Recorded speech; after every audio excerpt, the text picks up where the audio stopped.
Good morning, everyone. Welcome all of you to the worship today. We're gonna start with hymn number 385. Soon and very soon. 머지않아서 우리 왕을 보겠네. 우리 이 찬양 고백하시면서 우리의 소망 되시고 우리 가운데 다시 오실 주님을 왕을 기대하며 우리 함께 이 찬양 고백하기를 원합니다.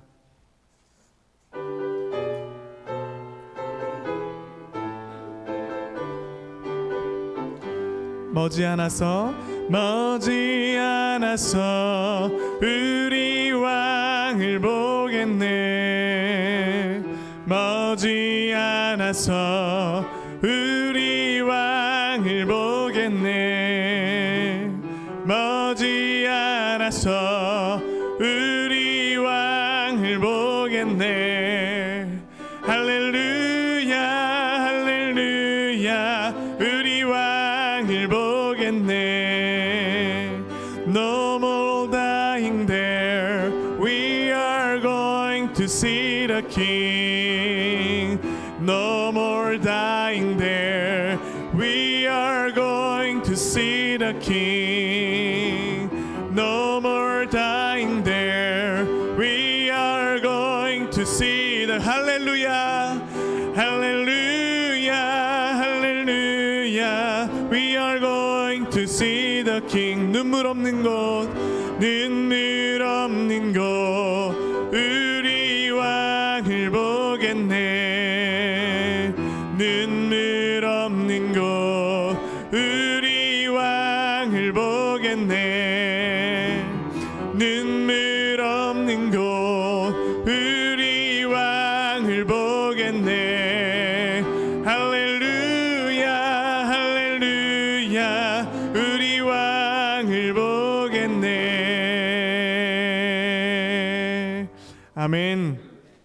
주께서 오셔서 모든 억울함과 억눌림과 또한 아픈 자들을 회복시키시고 새날을 허락하여 주시는 줄 믿습니다. Next song is by Gentle Powers. 우리 함께 선한 능력으로 이 찬양 함께 고백하면서 하나님의 평화와 또한 우리의 믿음을 고백하기를 원합니다.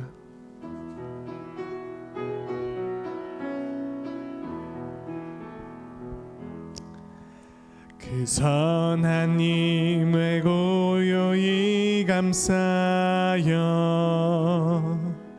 그 놀라운 평화를 누리며 나 그대들과 함께 걸어가리. 나 그대들과 한 해를 여내. 그 선한 님이 우릴 감싸시니 믿음으로 일어날 일 기대하네. 주 언젠가 우리와 함께 계셔. 하루 또 하루가 늘 새로워. 2절입니다. 지나간 허물 어두움의 날들 무겁게 내 영혼 질눌러도 오 주여 우릴 외면치 마시고 약속의 구원을 이루소서. 그 선한 님이 우릴 감싸시니 믿음으로 일어날 일 기대하네. 주 언젠가 우리와 함께 계셔. 하루 또 하루가 늘 새로워.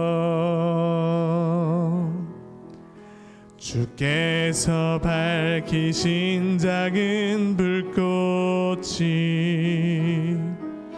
어둠을 헤치고 타오르네. 그 빛에 하나 되게 하여 주사 온 세상을 비추게 하소서. 그 선하님이 우릴 감싸시니 믿음으로 일어날 일 기대하네. 주 언젠가 우리와 함께 계셔 하루 또 하루가 늘 새로워. 이 고요함이 깊이 번져갈 때 저 가슴 벅찬 노래 들리네. 주님 다시 하나가 되게 이끄소서. 주님의 빛이 빛나는 이 밤 주님의 선하님이 음사시니 믿음으로 일어날 일 기대하네. 주 언제나 우리와 함께 계셔 하루 또 하루가 늘 새로워. 후렴 한 번 더 찬양합니다. 그 선하님이 우릴 감싸시니 믿음으로 일어날 일 기대하네. 주 언제나 우리와 함께 계셔 하루 또 하루가 늘 새로워. Let's pray for worship today. 오늘의 예배를 위해서 그리고 우리의 마음과 우리의 생각이 그리고 이 시간이 주님의 선한 힘에 사로잡혀 주님의 성령 가운데 예배하는 이 시간 되게 인도하여 주시고 우리의 교회를 그렇게 인도하여 주시옵소서. 우리 함께 예배를 위해서 기도하겠습니다. 함께 기도하시겠습니다. 하나님, 우리가 하나님의 그 선하심을 간구하며 모든 불의와 고통과 아픔과 억울함 속에 헤매는 이 신음하는 이 땅 가운데 주 예수 그리스도의 능력을 기대하며 그리고 우리를 통해 이루시고 이 땅에 불꽃이 되셔 오신 예수 그리스도를 닮아가기를 사모하며 오늘의 예배를 주님 앞에 드리기 원합니다. 하나님, 우리의 마음과 생각을 붙들어 주셔서 주님만을 바라보며 오늘 예배하게 도와주시고 우리가 기대하지 못하고 생각하지 못하고 능히 꿈꾸지 못했던 일들을 우리를 통하여 행하시고 우리 그린랜드 교회 가운데 주께서 그렇게 역사하여 주시옵소서. 감사드리며 예수 그리스도의 이름으로 기도했습니다.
Please stand up and join us.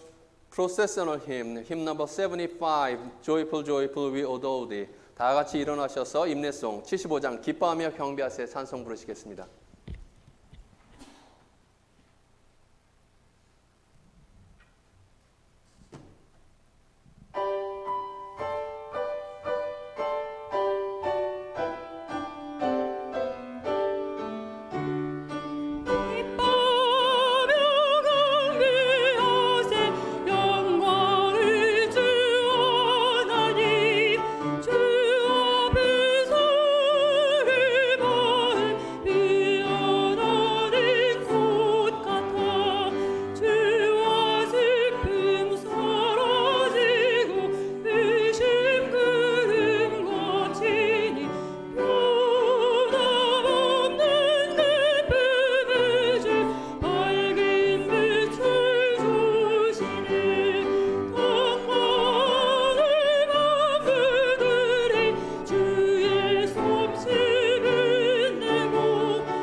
Please be seated.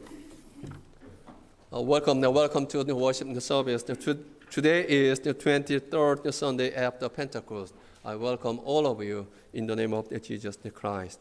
오늘은 오순절 후 23번째 주일입니다. 오늘 예배 참석하신 모든 성도님들을 주님의 이름으로 환영합니다. Next Sunday is the Thanksgiving Sunday. So let us remember the grace and the blessings of God and give thanks to God.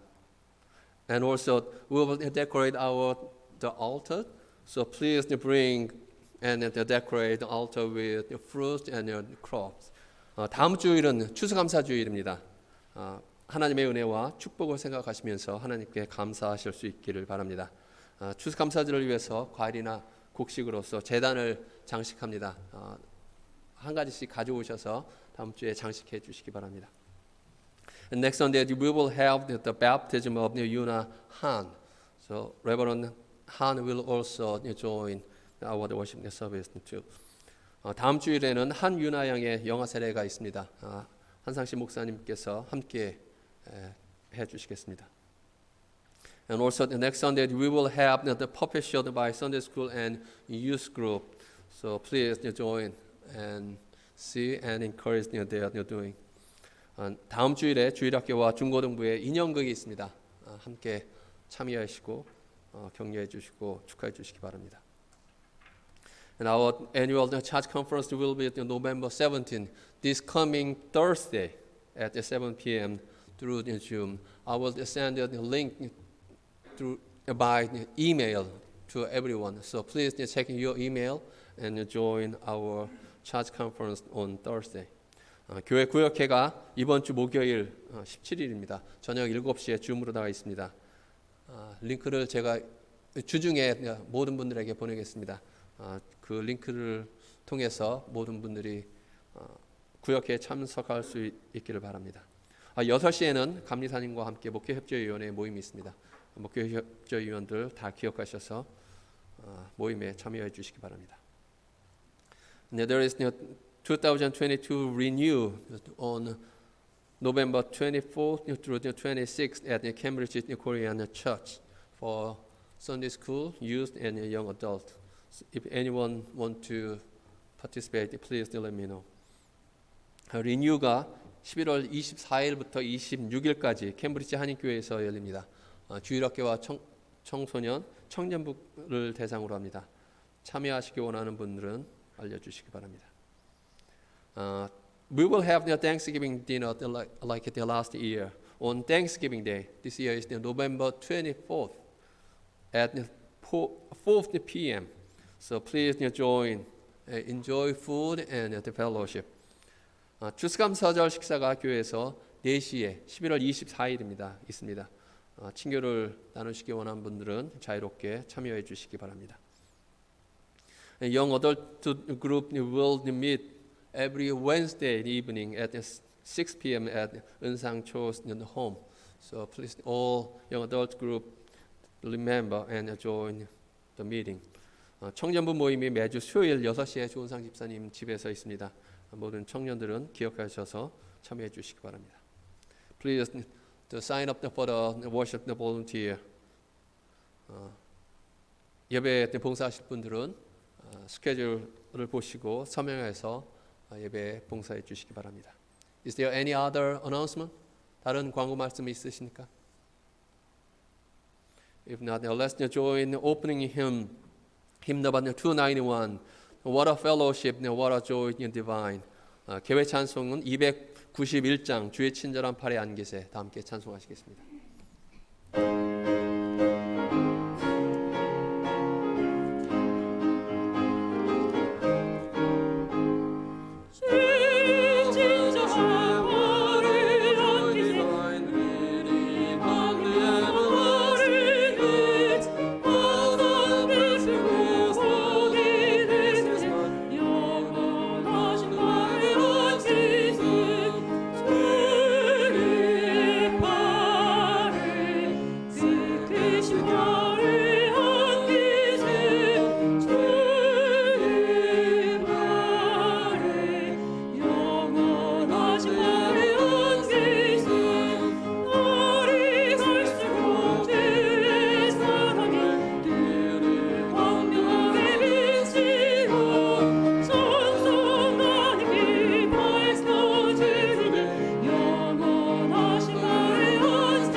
Please be seated. Now, Mrs. Myung Kim will pray for us. 박명숙 집사님께서 우리를 위해서 기도해 주시겠습니다. 다 같이 기도하시겠습니다. 아버지의 은혜로 이 성전에 우리를 모이게 하신 주님께 감사와 영광 드립니다. 주여, 영이신 주여, 저희의 육과 혼을 버리고 온전히 하나님 아버지께 영광을 드리는 온전한 예배자가 되기 원하오니 성령이여 저희 안에 임재하여 역사하소서. 주님, 믿음은 들음에서 나며 들음은 그리스도의 말씀으로 말미암이라 하신 주여, 저희가 세상 소리를 차단하고 잠잠히 주 앞에 나와 듣겠나이다. 우리에게 말씀하소서. 영의 귀를 여시사 우리에게 말씀하여 주옵소서. 예수님은 진정으로 만나기를 구하고 원합니다. 오늘 말씀을 전할 목사님과 조나산 갤러거에게 하나님의 마음을 느끼게 하시어 영의 말씀을 입에 담게 하소서. 주님은 허물과 죄로 죽었던 우리를 살리셨습니다. 저희가 무엇이길래 쓸데없는 우리를 위해 죽으셨나이까? 주님께서는 나는 너를 죽기까지 사랑한다 증명하셨습니다. 하나님이 우리를 사랑하심에 우리는 축복을 받았습니다. 우리 안에 그리스도가 사시는 것, 주의 은혜임을 고백합니다. 저희는 은혜로 구원을 받았습니다. 우리는 그가 만드신 바라 그리스도 예수 안에서 선한 일을 위하여 지으심 받은 자니 이 일은 하나님이 전에 예비하사 우리를 그 가운데서 행하게 하려 하심입니다. 너희는 말씀을 행하는 자가 되고 듣기만 하여 자신을 속이는 자가 되지 말라 말씀하신 주님, 행함으로 의롭다 하심을 받았다는 말씀을 실천하여 우리 몸에 예수의 흔적을 지니기를 원하고 원합니다. 오늘 예배를 위해 수고하는 자들을 기억하여 주옵소서. 준비 찬양으로 예배를 시작하며 성가대의 찬양, 어린이들과 청년을 위한 사역자들, 친교를 위해 수고하는 자들, 보이지 않는 속에 예배를 위해 준비하는 자들, 주님, 그들의 섬김을 기쁘게 받아 주시옵소서. 그들의 가정에 축복을 내려 주시옵소서. 주님, 우리가 먼저 구할 것을 알려주신 주님, 주님께서 약속하신 생명 말씀을 매일 사모합니다. 염려하여 무엇을 먹을까, 무엇을 마실까, 무엇을 입을까 하지 말라.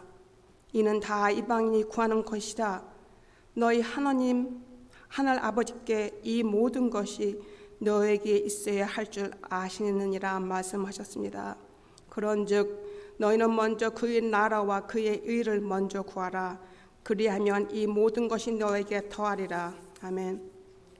주여, 주원의 구원의 빛으로 저희를 비추사 저희 속에 있는 죄악을 들춰내어 주소서. 저희가 온전히 해결하여 주님의 보혈로 죄사함을 받고 겸손히 더욱 낮아지기를 원합니다. 그리하여 하나님을 따라 의와 진리의 거룩함으로 지으심을 받은 새 사람이 되기 원하오니 복음의 진리가 항상 우리 가운데 있게 하소서. 우리 가운데 역사하시는 능력대로 우리가 구하거나 생각하는 모든 것에 더 넘치도록 능히 하시리. 예수님의 이름으로 마귀 악한 영을 대적하여 시험에 들게만 하옵시고 우리를 악에서 구하옵소서. 나라와 권세와 영광이 아버지께 영원히 있사옵나이다. 아멘. 이 모든 기도와 간구를 예수님 이름으로 기도합나이다. 아멘.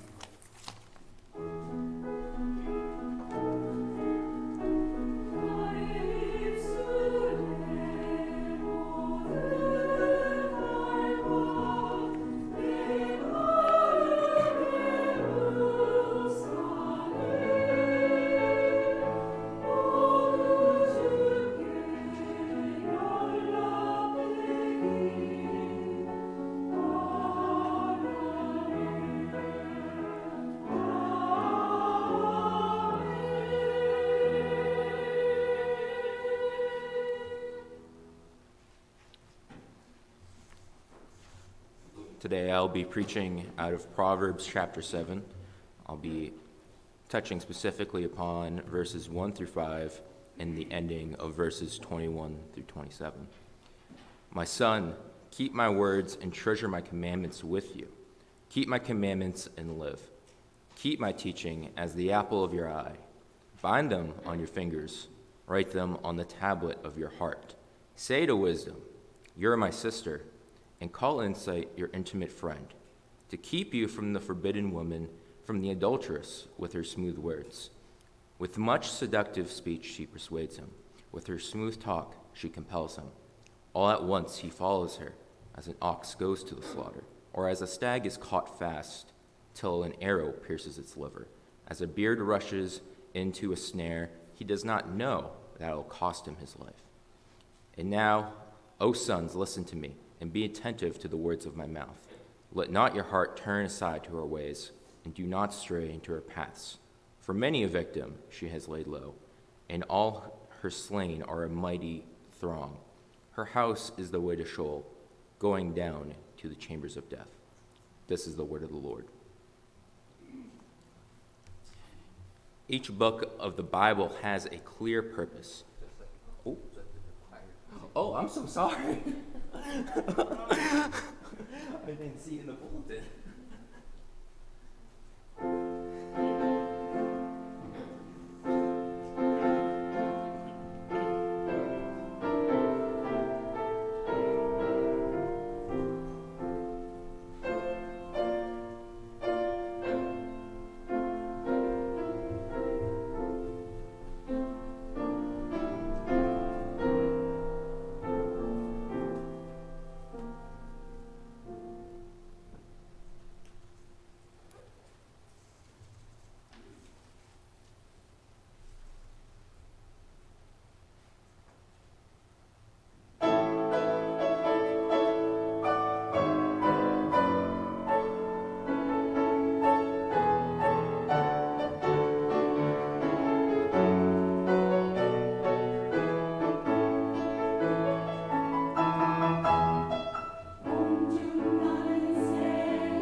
주관하는 주님 세례 먹여주시니 너희 먹을 것을 위해 근심할 건 무엇냐.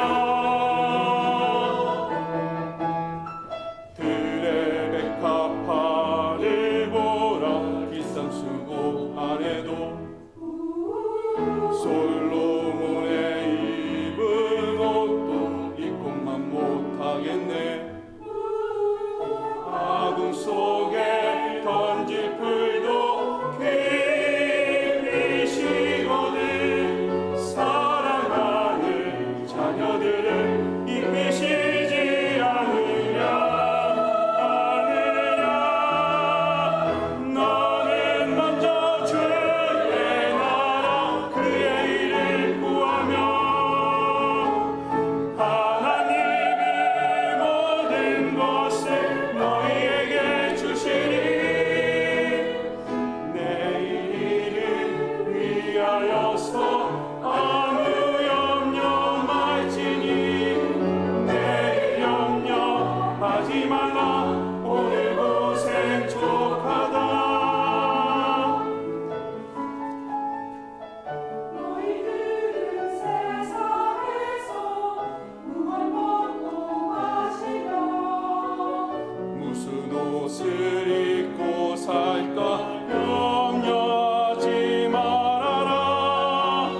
이는 이방 사람들이 간구하는 것이요 너희 하늘 아버지는 너희 쓸 것 다 아신다.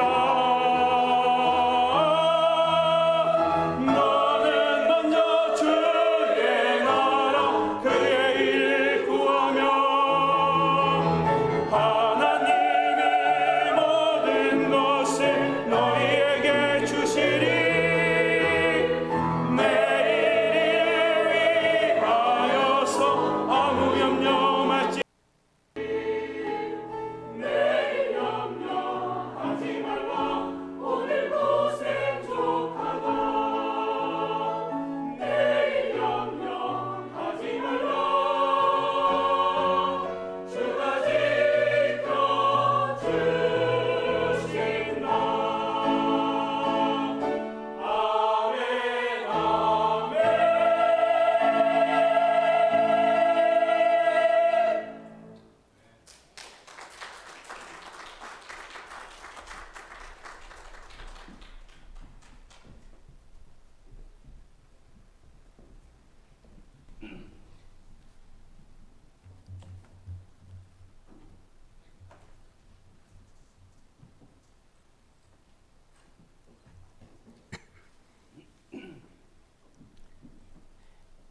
Each book of the Bible has a specific purpose. In some cases, this purpose is stated clearly at the beginning of the book itself. For our book, the book of Proverbs, it states this in the first 7 verses in chapter 1, that the Proverbs are to give the wisdom needed for successful and righteous lives. And yet some parts can seem rather outdated to some, especially in today's world. One such case for some people, especially those who are my age, is the 7th chapter of Proverbs. The rest of the chapter was not read to save time, so let me briefly summarize what was not read. It is in the rest of what was not read that the chapter goes into a story about a woman having an affair with who is likely a young man, while her husband is away on a long trip, which we assume is a business trip. This chapter, however, appears to focus only on the woman having an extramarital affair with unaware young men. To many people my age, such a topic seems rather silly. They may say, why is it only focusing on the woman? Who would, have an affair in their relationship? It seems to people my age a ridiculous question. Isn't faithfulness in healthy relationships assumed? And it should be. And so this chapter does speak about this situation, which may seem absurd, but it's using this very specific example to portray an even more simpler, more broad piece of wisdom. When you are in a relationship with a moral lover, it leads to a fulfilling life. And I want to show what God has to say about immoral lovers. And it's specifically about dating, not necessarily marriage. And before I talk about, love, relationships, I think I should also briefly comment on whether we must be married. I feel like in America, as Christians, we always have this compulsion that we must get married. We must be dating for marriage. And the Bible also doesn't discuss dating very specifically. The concept of dating is foreign to the Bible. But as God's living word, it can speak to a situation such as dating. And so Proverbs is talking about marriage, but it's not saying that everyone must be married. In fact, Paul writes that he was never married himself very clearly. And he says this in 1 Corinthians chapter 7, verse 7, if you wish to read it later. And in that, he also wishes that all people were like him, that all people were unmarried like him, which is much different than what we are used to today. And so with that said, what is it to be a moral lover? It seems like an abstract term. And simply, to be a moral lover is to be a trustworthy lover. When we talk about healthy dating, as someone who studies psychology and I'm in divinity school, sometimes affairs are mentioned, and even in just general life, right? When we talk about healthy dating, affairs might come up, that you shouldn't have another romantic relationship when you're already in one, right? And it seems like such a simple thing, very low standard. But do you really think that is the greatest love you can show in a romantic relationship? To simply not cheat on someone? Of course not. That can't be the high standard. That is the barrier. That is the entry to be in a relationship. It's the fundamental form of trust. Not having an affair can sometimes feel like it's some excellent achievement. However, it's not. And so why does chapter 7 then talk about this very basic thing? There are 2 reasons. One, because dating did not exist, so the way we understand romance is going to be different than the ancient Israelites, right? But also the second reason is that the most important relationship is trust. And it's talking to this very specific aspect that it uses this example. And in 1 Corinthians 13, right, the chapter that's about love that everyone knows, we're told that love always trusts. If love always trusts, then how can you love someone without it? The answer is simple: you can't. Love always requires trust. And so to be this moral lover that the Proverbs are talking about means to be trustworthy.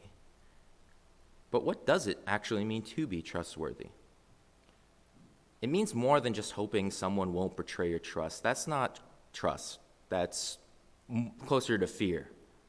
It means you feel both safe and secure, knowing with confidence that you can be vulnerable with someone, that you can share with them the things that you would not share to other people, to open up your heart, let them know your emotions, your dreams, and your fears. This is trust. And this is why the Bible encourages us to trust in the Lord with all our heart. Because God will never betray your trust. And it's something that is so easily forgotten. God is the most trustworthy. God knows everything about you. Things we do not know about ourselves. Whatever I may feel guilty about, he knows that about me. And he never shames me for it. He never shames any of us for any of what we may feel guilty about. And just as God loves us this way, so too should we love others that way. To be people who can be trusted as we trust God, that is part of the Christian witness. But how does this lead to a fulfilling life? The wisdom here is supposed to be wisdom for a fulfilling life. And it doesn't say specifically that a moral lover, a trustworthy lover, will lead to a fulfilling life. But it does say that one who is not an immoral lover will certainly lead to ruin. The ending of this passage likens it, in fact, to death. And it's talking about trap. It's talking about an ox going to the slaughter. But these are metaphors on metaphors. It's not talking about physical death, though that's not impossible. What it's really talking about is emotional death. I don't know if you've ever met someone or seen someone in a movie who's been in a relationship that they hate. I know someone like this, and it's in a person that they can't trust. And it's not because, that their spouse just had an affair or something. It's that there's a general, more fundamental issue with the relationship. It's not that an affair occurred. They can't even trust the person. And now that they're in a marriage with them, they are in that relationship. It is a bound relationship. And their eyes, as they are in that relationship, they're lifeless. This person does not have any joy. They hope for nothing. And the only thing that they dream about is about the life that they once had before they were married. Does this sound like a fulfilling life? Is this what God intends for any relationship, romantic or not? Of course not. God does not want this. And this is why the end of the passage is using this metaphorical language about an ox being led to the slaughter, lured by sweet promises. This happens often where affairs are present. They are lured by sweet promises that their partner won't cheat again. And then they re-enter that relationship despite their better judgment. And as our verse says, that as a deer is caught in a trap or a bird flies into the snare, his people do not know what awaits them, like these animals who enter these traps. A relationship should be one where you can wholeheartedly trust someone. The relationship described the emotions, the metaphors being used to describe the relationship in chapter 7 do not describe a trustworthy relationship.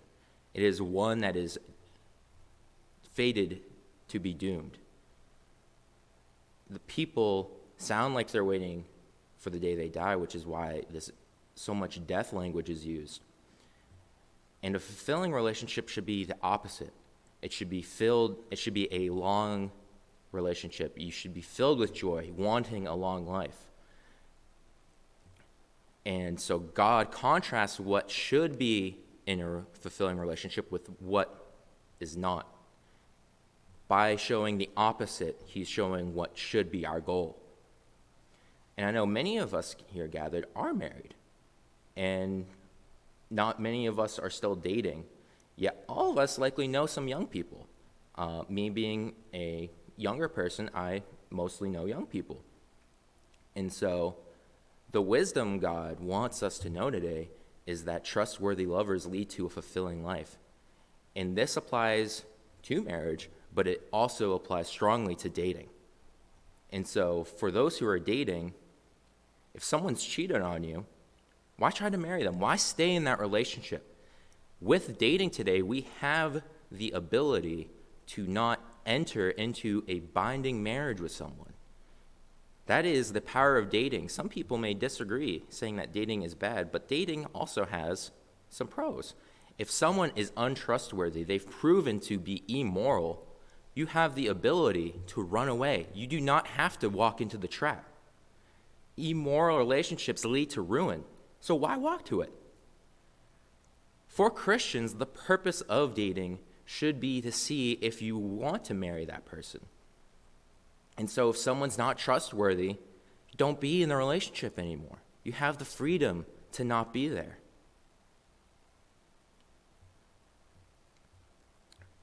If you know a fellow believer who's dating an untrustworthy person, warn them. Tell them that they could be going to ruin themselves. God can redeem all situations, but not all situations are meant to be redeemed. Sometimes the plan God has is the one we are not expecting. We may want all things in our lives to always be redeemed at this specific moment, but the timing of God is not our timing. And so, encourage one another that if you see someone in a relationship with an untrusted person, warn them out of love. Say, this is what the Bible has to say, that when you're in a relationship with someone who cannot be trusted, it is fated to be doomed. This is not to say that all such marriages or relationships cannot be redeemed, but in my experience, for the most part, I have seen most go to ruin. And God does not want us to live in ruin. He wants us to live fulfilling lives. And this is his wisdom for fulfilling life.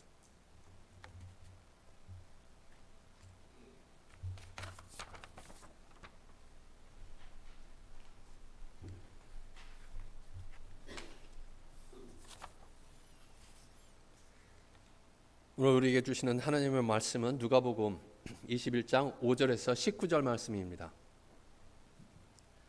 어떤 사람들이 성전을 가리켜 그 아름다운 돌과 헌물로 꾸민 것을 말하매 예수께서 이르시되 너희 보는 이것들이 날이 이르면 돌 하나도 돌 위에 남지 않고 다 무너뜨려지리라. 그들이 물어 이르되 선생님이여 그러면 어느 때에 이런 일이 있겠사오며 이런 일이 일어나려 할 때 무슨 징조가 있사오리까? 이르시되 미혹을 받지 않도록 주의하라. 많은 사람이 내 이름으로 와서 이르되 내가 그러하며 때가 가까이 왔다 하겠으나 그들을 따르지 말라. 난리와 소요의 소문을 들을 때 두려워하지 말라. 이 일이 먼저 있어야 하되 끝은 곧 되지 아니하리라. 또 이르시되 민족이 민족을 나라가 나라를 대적하여 일어나겠고 곳곳에 큰 지진과 기근과 전염병이 있겠고 또 무서운 일과 하늘로부터 큰 징조들이 있으리라. 이 모든 일 전에 내 이름으로 말미암아 너희에게 손을 대며 박해하며 회당과 옥에 넘겨주며 임금들과 집권자들 앞에 끌려가려니와 이 일이 도리어 너희에게 증거가 되리라. 그러므로 너희는 변명할 것을 미리 궁리하지 않도록 명심하라.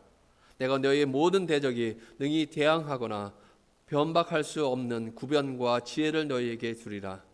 심지어 부모와 형제와 친척과 벗이 너희를 넘겨주어 너희 중에 몇을 죽이게 하겠고 또 너희가 내 이름으로 말미암아 모든 사람에게 미움을 받을 것이나 너희 머리털 하나도 상하지 아니하리라. 너희 인내로 너희 영혼을 얻으리라. 오늘 우리에게 주시는 주님의 말씀입니다. 여러분들 다 아시는 것처럼 지난 화요일은 선거일이었습니다. 그리고 선거가 있을 때마다 우리는 후보자들이 새로운 것을 가져오기를 기대하고 또한 그들은 새로운 것을 약속하곤 합니다.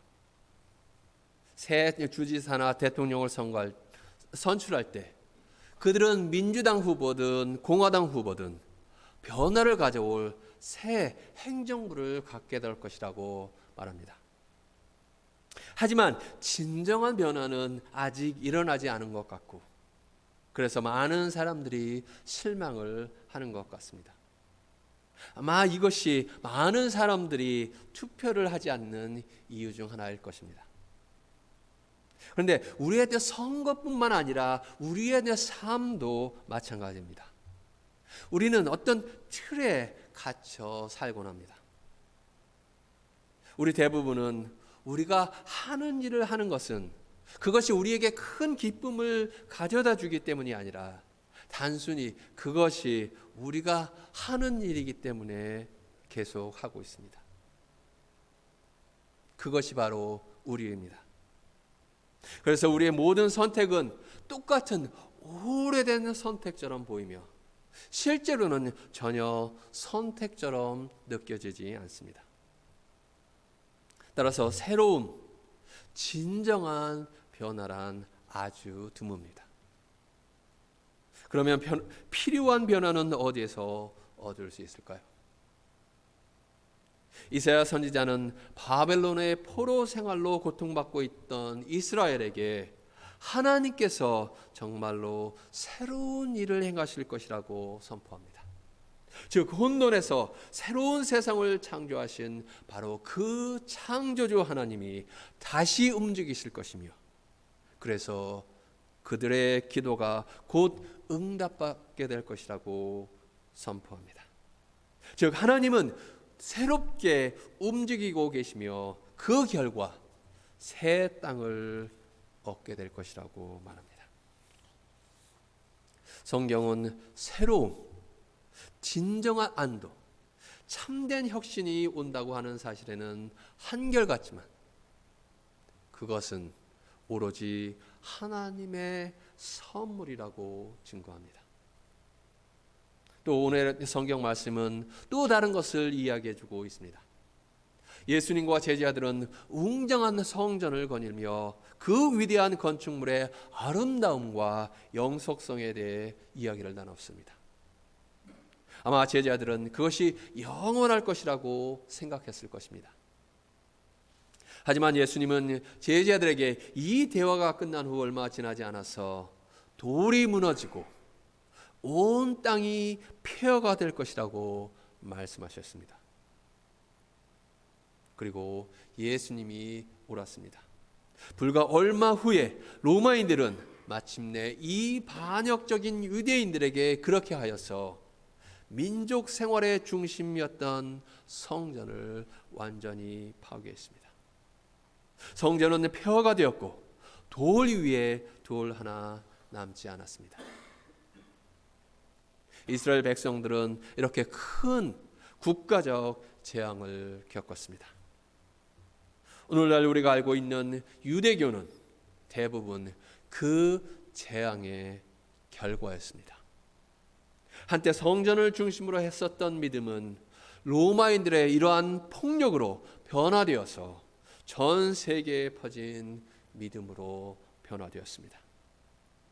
유대인들은 진정으로 성경의 백성이 되어서 하나님의 말씀을 주의 깊게 연구하게 되었던 것입니다. 그런데 이것이 우리에게 말해주는 것은 하나님의 역사를 통해서 우리에게 새로움이 올 수 있지만 그 새로움은 고통 없이 오는 것이 아니라는 점입니다.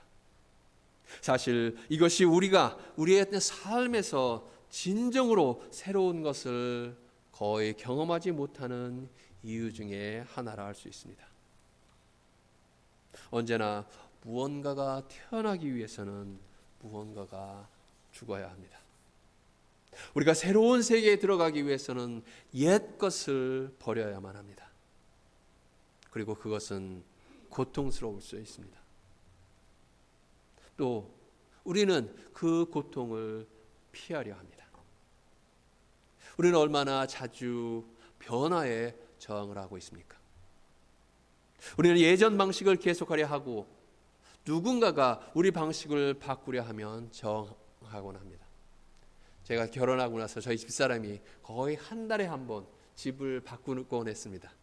그때마다 저는 투덜대면서 하기 싫다고 했었죠. 근데 바꾸고 나면 훨씬 좋더라고요. 항상 불평을 했었습니다. 또 우리는 얼마나 자주 그건 우리가 하는 방식이 아니야. 혹은 우리는 오랫동안 이렇게 해왔어 라고 말을 하곤 합니까? 아마 미국 교회에서 제가 가장 많이 들었던 이야기 중에 하나일 겁니다. 많은 경우 우리는 기존 방식으로 할 것인지 아니면 새롭게 변경할 것인지에 대한 문제에 직면하곤 합니다. 여러분 중에 새로움이 오기 위해서는 부수고 해체하는 것이 필요하지만 그렇게 하는 것이 고통스럽다고 해서 할 수 없는 그런 삶의 상황에 처했지 않은지 궁금합니다. 한 대학생이 눈물을 흘리며 목사님께 전화를 했습니다. 그는 특정 대학원에서 공부를 하기로 마음을 정했습니다. 하지만 그는 그 학교로부터 거절의 편지를 받았고 그의 마음은 무너져 내렸습니다. 그는 이 특정 학교에서 건축을 공부하는 것을 중심으로 해서 자신의 모든 미래를 계획했습니다. 그래서 그는 내 인생이 망가졌습니다 라고 목사님에게 말했습니다. 목사님은 그에게 그의 인생이 망가진 것이 아니라 그의 삶은 잠시 방해를 받았고 그의 계획은 중단되었다라고 그를 설득하려 했습니다. 이제 그는 다른 계획을 세워야만 했습니다. 실제로 그는 어디에서도 건축을 공부하지 않았습니다. 그는 산업 디자인 분야에 진출하여서 위대한 디자이너 중에 한 사람이 되었습니다. 여러분은 우리의 삶에 오셔서 길이 없는 것 같을 때 길을 내시는 하나님을 알고 계십니까? 바로 그곳에 우리에게 평화와 위안, 용기와 확신을 주시는 하나님이 계십니다. 그러나 때때로 이 하나님께서 우리에게 가져다 주시는 것은 새로움입니다. 그리고 그 선물은 옛 세계를 파괴하고 새로운 세계를 주는 선물입니다. 우리는 도움이 필요합니다.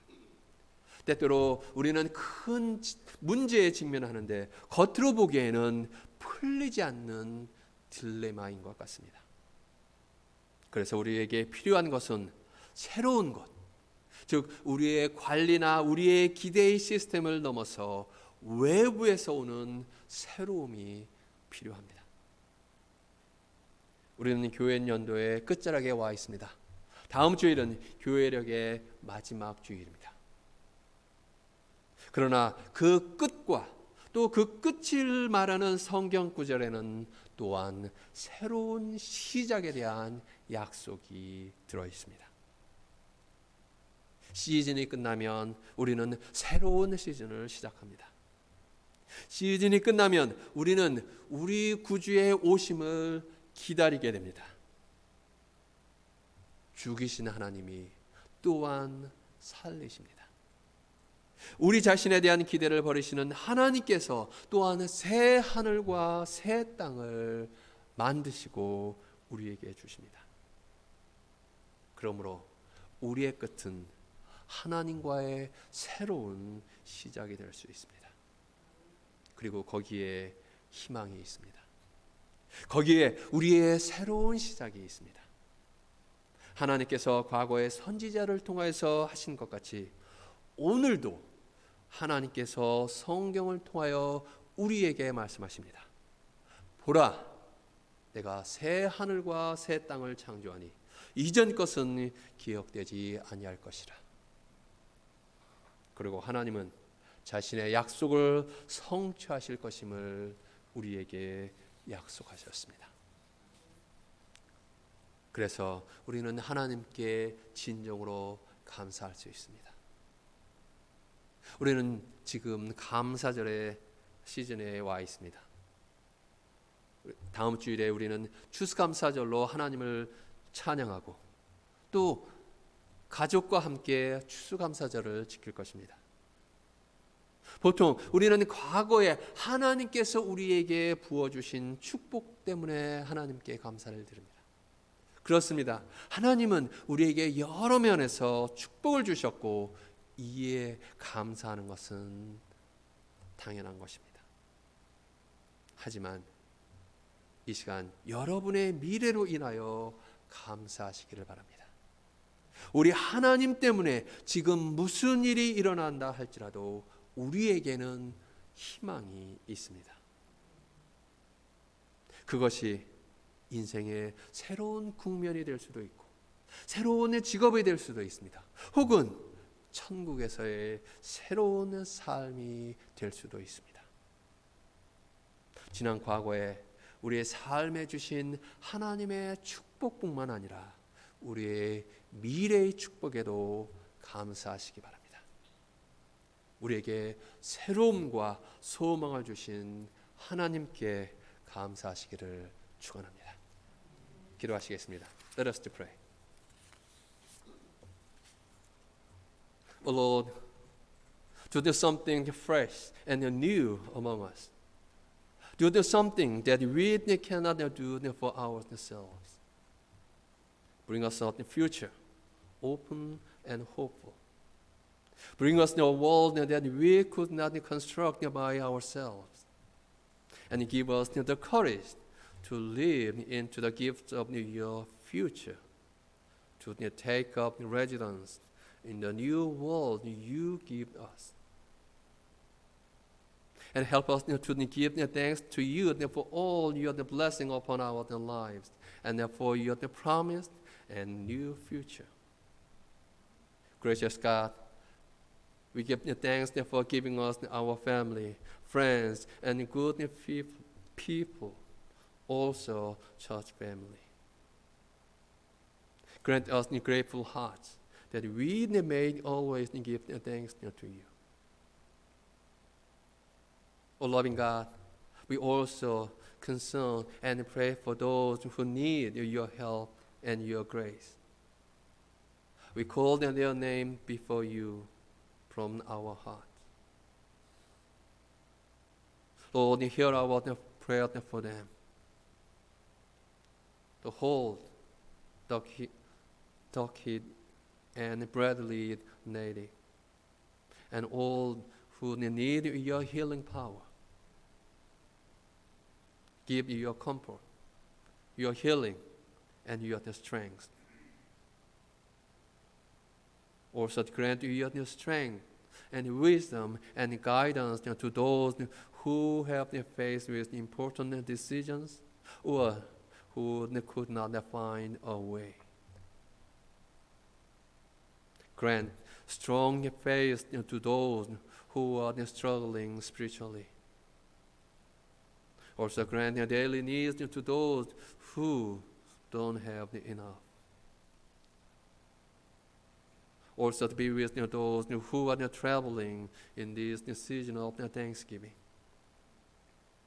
Be with all people, not only here, in everywhere, so that all people know you and your love and blessings.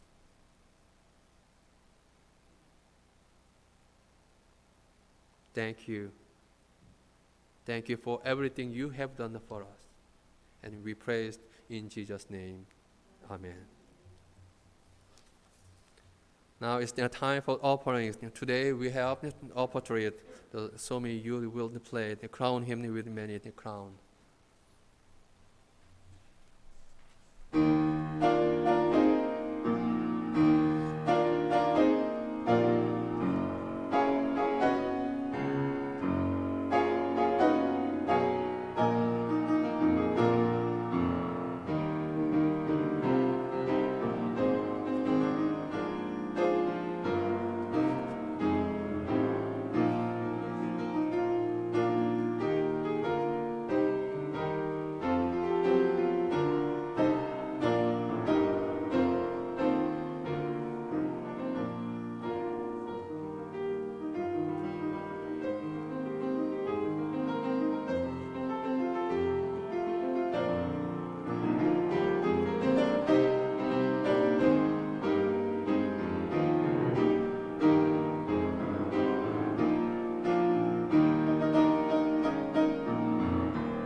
Let's dedicate our offering to God with our grateful heart. Let's sing the doxology, 352. Praise God from whom all the blessing flows.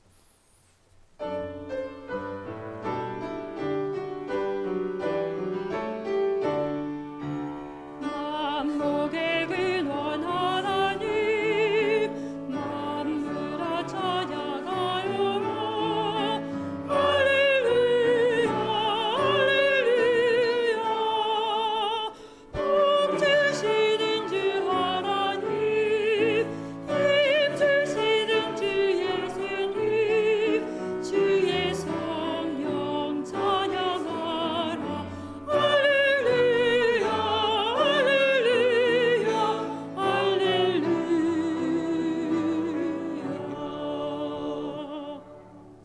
Gracious and loving God, help us to realize that you are the Lord of all, and you are with us always, and bring us the hope, love, peace, and joy.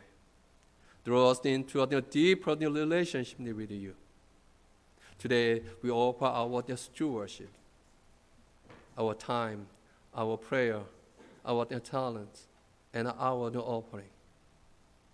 Receive this.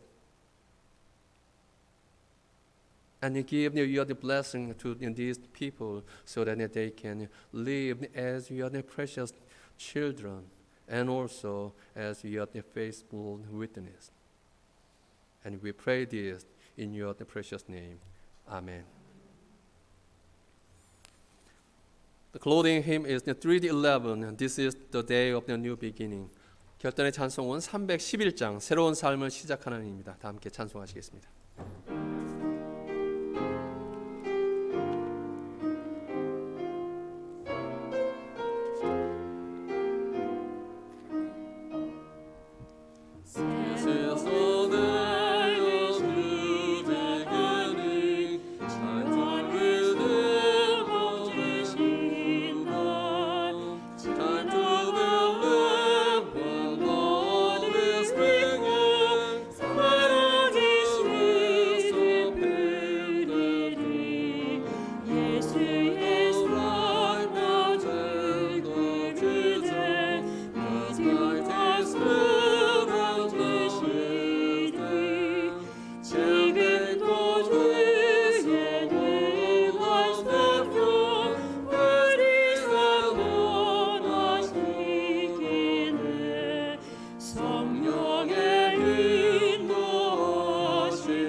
Our God is doing something new. So open your heart and eyes and see what the Lord is doing among you. And live into the gift of His future for you, He gave to you. Now may the peace of God Almighty, the Father, the Son, and the Holy Spirit be with you now and forever. 이제는 우리 주 예수 그리스도의 구원의 은혜와 하나님 아버지의 무한하신 사랑과 성령님의 감화 감동의 교제가 우리 모든 성도들에게 함께 하셔서 주께서 새로운 일을 행하신다는 것을 알도록 하여 우리의 눈과 마음을 열어 주셔서 주께서 우리 가운데 행하시는 일들을 볼 수 있게 하시고 주께서 주시는 미래와 희망을 가지고 살아갈 수 있도록 도우시고 인도하여 주시기를 간절히 축원하옵나이다. 아멘.